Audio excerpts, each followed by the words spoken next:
Looking ahead, we will be watching dew points climb first to the muggy range and eventually back to the oppressive range, especially as we get into the start of next week, turning hotter and more humid starting Sunday into Monday, and then it all peaks on Tuesday out ahead of an approaching cold front. Here's the heat risk map on Monday. Moderate to major impacts. Where you start to see these reds is where heat index values back up between 95 and 100 degrees, and that's what we are expecting for both Sunday and Monday. First alert weather days to end off the holiday weekend and begin next week, certainly impacting outdoor plans and summer camps that will be getting underway. Tuesday, also a first alert weather day, that for strong storms and rain, perhaps heavy at times, impacting outdoor plans and travel, especially for people who are coming home after the long holiday weekend. We'll be monitoring an area of low pressure here moving up the shoreline. That's actually now Tropical Depression 3. We'll have a little bit more on that in just a moment. That's going to interact with this cold front slowly dropping in on Tuesday. So we'll have tropical moisture nearby, a front moving in. That brings back the risk for storms, which could be strong, maybe even severe, but also the risk of very heavy rainfall. It's not until late Tuesday where that low gets swept up along that front and everything moves on out, leading to drier weather for Wednesday.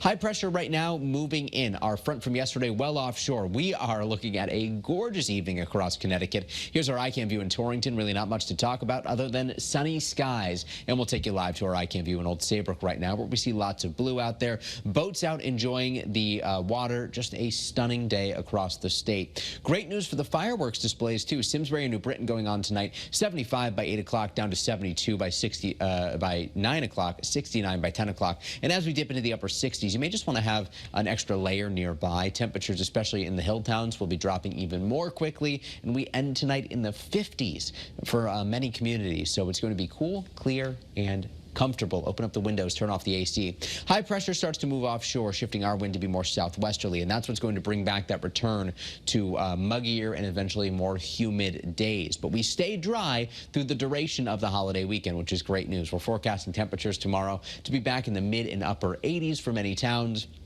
under partly to mostly sunny skies, perhaps just a touch cooler in eastern Connecticut, more like 80 to 85 degrees, but still a very nice Saturday out there, comfortably warm. Sunday, we're forecasting it to feel like 95 to 100 degrees out there. Heat advisories have already been issued for parts of the state, and it is a first alert weather day. 92 again on Monday, again, feeling like it's 95 to 100. So we'll be watching that very closely. And then on Tuesday, rain and storms expected, still humid out there. Temperatures will be in the upper 80s along the shoreline for the next few days, dipping a bit more by the middle of next week. We're still muggy on Wednesday and Thursday, and we'll start to see increasing cloud cover on Thursday. But let's take you right now to the tropics. It's this area, this disturbance that's been monitored here off the Carolina and Georgia coastline. Tropical Depression 3 right now forecast to move north and become Tropical Storm Chantal over the course of the weekend. When that happens, we will be the first to alert you. In other news, 8 days at or above 90 so far this year. We're forecasting 2 more in the next 7 days, which will bring our total to 10, half of what we see in a typical year. So we'll be watching that statistic very closely, especially since it's still fairly early in the summer. Cassidy, a lot to look forward to and a look ahead to, but we also have some very active weather days expected. I knew it's felt hotter than normal. Thanks, Mike. In women's health headlines.